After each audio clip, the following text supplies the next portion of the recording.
Good afternoon, everyone, and welcome to Stock Market Today for Wednesday, June 4th. It's Alissa Coram here, and we saw the S&P 500 pause after breaking out. The NASDAQ added to its gains today. And joining me now to break down the action in today's session is my colleague, Ken Shreve. Ken, what stocks are we going to be featuring today? Well, we had a volatile reaction to earnings by CrowdStrike, but a pretty decent close, CRWD. Also want to take a look at Dave, which operates a very popular financial app. And in the gold space, still seeing gold working quite well, broad-based leadership in the group, South African-based Anglo Gold Ashanti. Yeah, an interesting setup there. And Dave has been on fire. So looking forward to your take on that one. We will cover those stocks, but first, let's take a closer look at the action in the major indexes today. The NASDAQ up 0.3%. The S&P 500 ever so slightly higher, eking out a gain here, Ken, up 0.01%. So basically just a pause on the day. The Dow was lower by about 0.2%, reversing a little bit after retaking that 200-day in the prior session. And over in small cap land, the Russell 2000 also pausing here after a nice day of outperformance on Tuesday. Today's decline down less than 0.1%. Let's start with the NASDAQ. Looks pretty good here to me. What say you? Yeah, I mean, listen, we've been, talking about the power of the April 22nd follow-through day. It has been a, super impressive rally since we got that confirmation, and that's when the leaderboard model portfolio started, putting some money to work and taking advantage of all the stocks moving. There hasn't been much consolidation after the big move up, so probably at a point where we'll see a little pullback, but yeah, you're right. This market is strong, and it seems like every day. I mean, like I mentioned this morning on IBD Live, it's been about what 6 weeks or so since the follow through day, and yet every day you're still seeing the market serve up stocks to buy with very little distribution in the major stock indexes like the NASDAQ Composite and the S&P 500. So there's a lot to like, but I like what you said this morning too, Ali, on IBD Live. It's not the time to be complacent. If you've got some big 20 to 30% gainers, there's nothing wrong. If you're risk averse, taking a little money off the table, holding on to positions, but just trimming some of your big winners, but sitting tight and letting the uptrend work also makes sense. So a lot to like about this market, and yeah, very strong. Some follow-through days work well. Some follow-through days work exceptionally well, and I think this one is definitely in the latter. You're right. That's exactly what we're seeing. So even though we're seeing a lot of setups, we've seen a lot of progress off the lows. Also on that complacency point, we don't know. There's going to be a time where we are tested, probably, but that's where that portfolio management that you're talking about is really going to come in handy, as well as the perspective of where are we versus the key moving averages on the index level, how are leading stocks acting, and then taking a step back and focusing on the weekly charts for those stocks that you do have sizable gains in. Do you want to be trimming, or can you stay put? So all things that we have to think about. There could always be something around the corner that we don't know. Yeah, I mean, studying supply and demand, studying price and volume on the Nasdaq and the New York Stock Exchange is really what it's all about, and you can make a lot of informed decisions. We've noted the massive signs of accumulation that the Nasdaq has shown since the follow-through day. Lots of up days in very, very heavy volume, and again, the number of higher volume declines, has really been kept on a tight leash. So when you have a market that is really not seeing much in the way of distribution, it just makes for a pretty good path for stocks to make headway. But again, it's easy to get complacent when you're sort of making quote unquote easy money. But you have to respect the uptrend here. No doubt. Okay, looking at the S&P 500, we've been talking about 6,000. That seems like the next level to watch where we close today, 5970 and change. That is slightly above that previous marked high, Ken, of 5968 from May 16th. So we eked out a gain today. It looks like we're still on the cusp of breaking out and getting to that 6,000 level. I mean, it's pretty amazing that we're talking about breakouts right after the big gain we've made. But you're exactly right. The Nasdaq, I mean, excuse me, the S&P 500 today, it gave back. It traded in a very tight range today. You can see that it did close near its session low, so it showed stalling type action. I'm not sure it's going to qualify to be added as a distribution day to the count because looks like volume on the NYSE is lower. But you can see some sellers kind of knock the S&P off highs by the close. Maybe we'll get some resistance near that 6,000 level, but this is an index that is acting just as strong as the Nasdaq, and we only have two distribution days for the S&P 500. They occurred one right after the another, May 20th and May 21st, and then that was it. So you can see those it was right after the index hit that high around 59.65. Yeah, right in those 2 days there. So pretty incredible rally for the S&P 500 as well. We'll see if it's going to pause underneath Mhm. the 6,000 level here for a bit. Okay, let's get quick thoughts on blue chips and small caps. Here's the Dow. A breakout candidate. 42,842 is a pivot. The Dow, kind of gave back, reversed slightly lower, but it is still in position for a breakout try. Lagging index, as you can see, it's still just clinging to the 200-day moving average. It's a lagging index like the Russell 2000, but it is a breakout candidate, just like Mhm. zero RUS. Same setup, except that the Russell you can see is still below that 200-day moving average, the weakest index at this point. But it could try to move over 2115. We'll see. Yeah, and if it does, Ken, that would be the highest trading levels for the Russell in a couple of months. So 4 months or so, 4 month highs. So Yeah, we'll have to see so if it can do that. Russell, small caps, interest rate sensitive. When rates Mhm. are rising, they tend to lag. But interesting move in that 10-year Treasury yield today. Lots of money coming into the bond market over the past couple of weeks, sending that 10-year Treasury yield lower, making a key test here of the 50-day moving average. We did get some weak economic data this morning, and anytime we get weak economic data, that sometimes can fuel some bond buying. So I assume that's why money went into bonds today, because that ADP private payroll report came in much weaker than expected, 37,000, and the estimate was for 110. Several weeks ago, the market would freak out when you get a very weak jobs report because it fuels fears of a recession, Right. et cetera. But pretty positive response to a disappointing job print. We got the employment report on Friday. We'll see how the market reacts to that, but it'll be interesting to see if that 10-year yield holds here right around that 50-day line. Yeah, that will be really interesting. Okay, let's compare the NASDAQ 100 versus its equal weight counterpart. So here's a look at QQQ, up 0.3% on the day. Meanwhile, QQEW also up 0.3% here, Ken, on the verge of a breakout. What do you make of the participation that we're seeing out of large cap tech?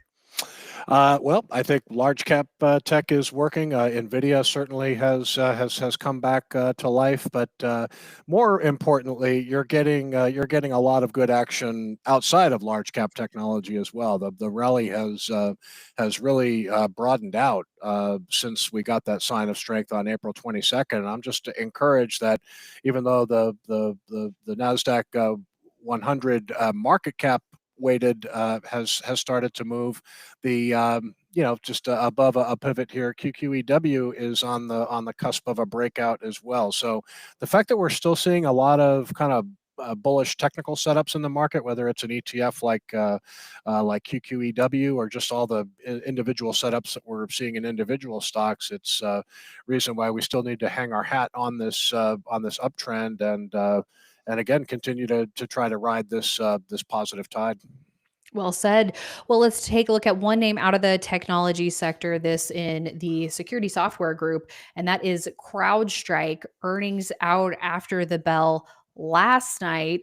Shares today closing down 5.8%. But Ken, this was well off of intraday lows. So, what do you make of where it closed? Yeah, well, we had a nice entry here for the leaderboard portfolio. Yeah, right around I think it was April 24th, right when it was breaking out, and again, it was doing it right around the time the indexes were following through.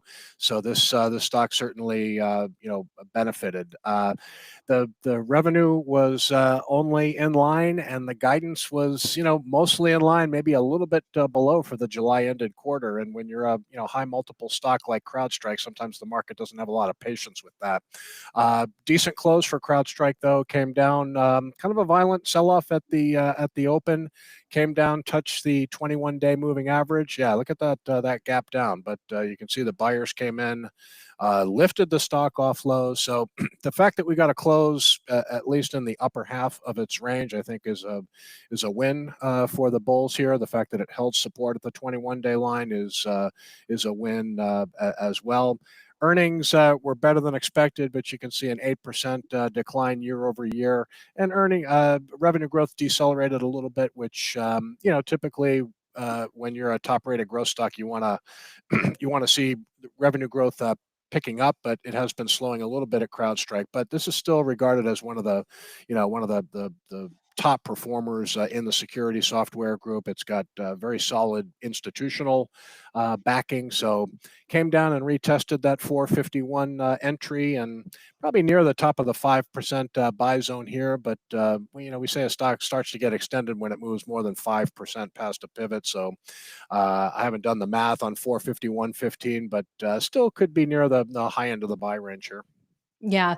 And this stock in that 20% profit taking zone headed into the report, just a great move since that breakout, Ken. And I think that this 21-day line is going to be very important. What we see with a lot of growth stocks that are leaders during a market rally is that they will find support at that level. That's the green line on our chart for quite a while. Palantir, a little bit of a different setup heading into its earnings report, but it was down, what, 11% or so after 12% after earnings, but held the 21-day line. So a different company. It's also software, but just something to think about how that 21-day line can act as a level of support. So as of right now, it's doing its job for CrowdStrike. We'll have to see where it ends by weekend.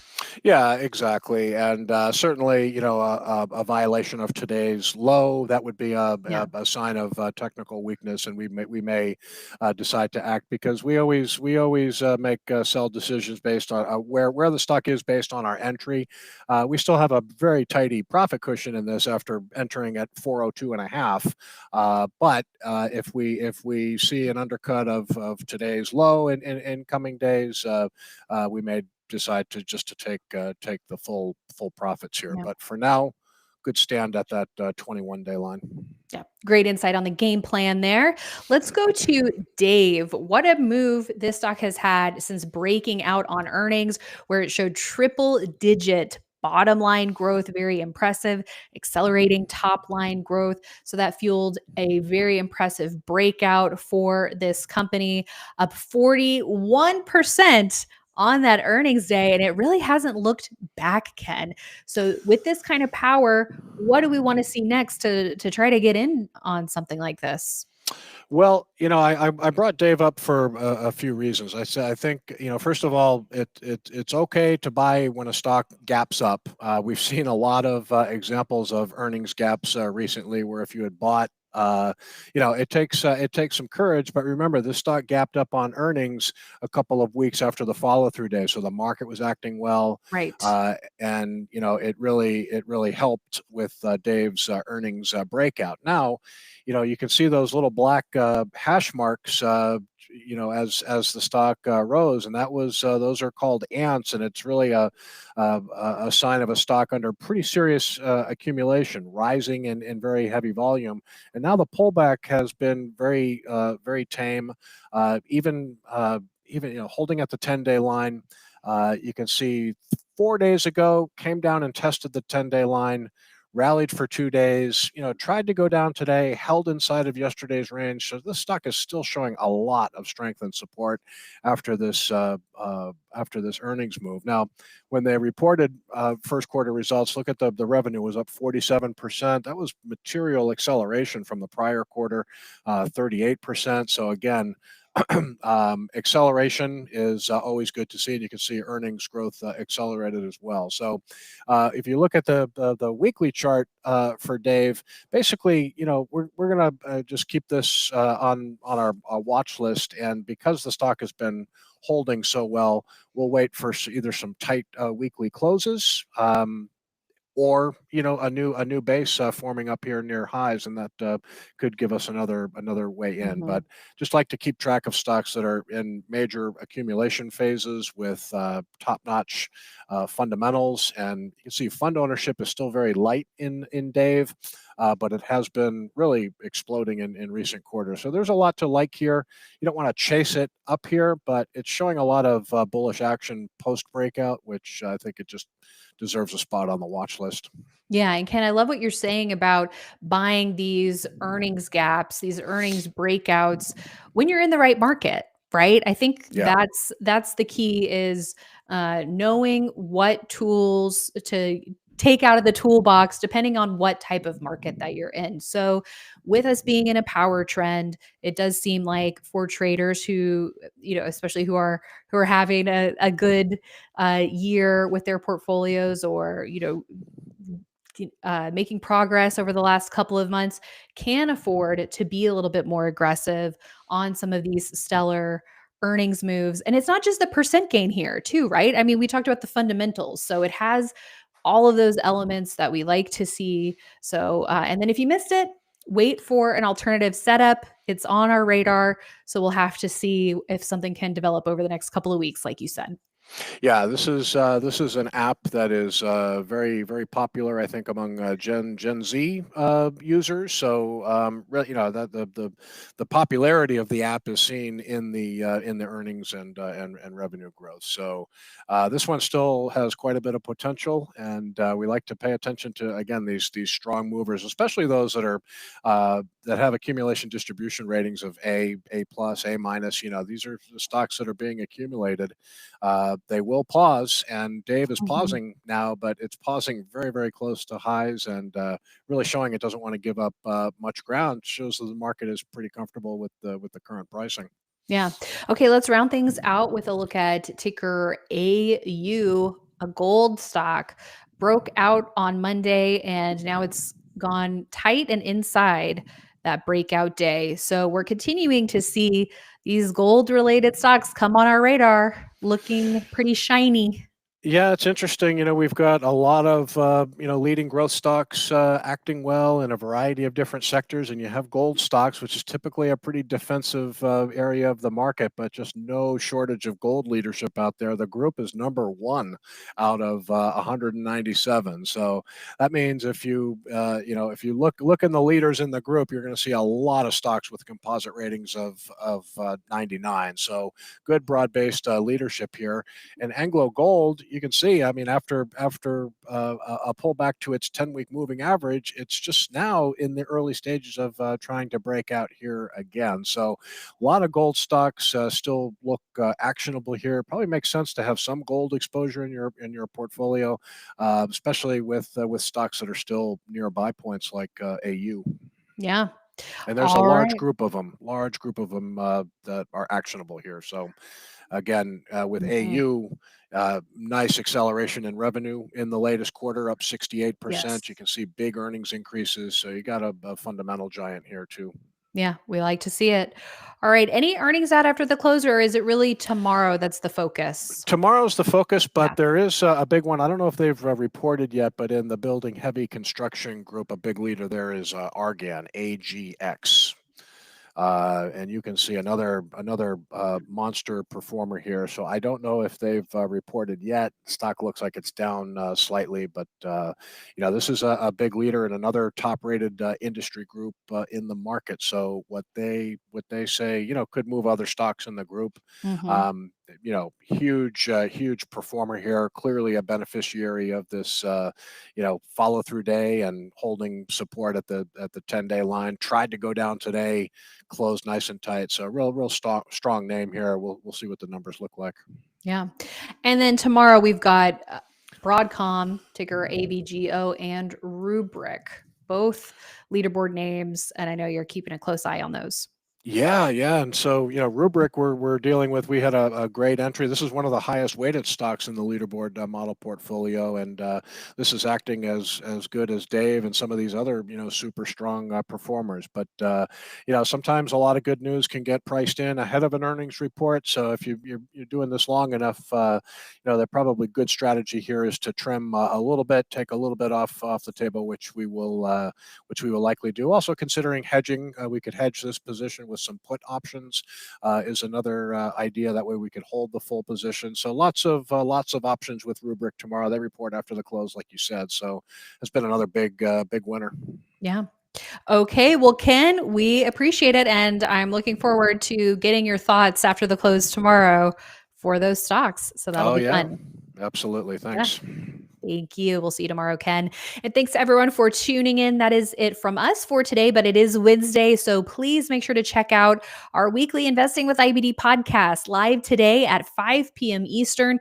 This week's special guest is IBD's own Mike Webster. And Justin and Mike are going to be talking all about average true range, what it is, and how you can use this tool in your investor toolkit.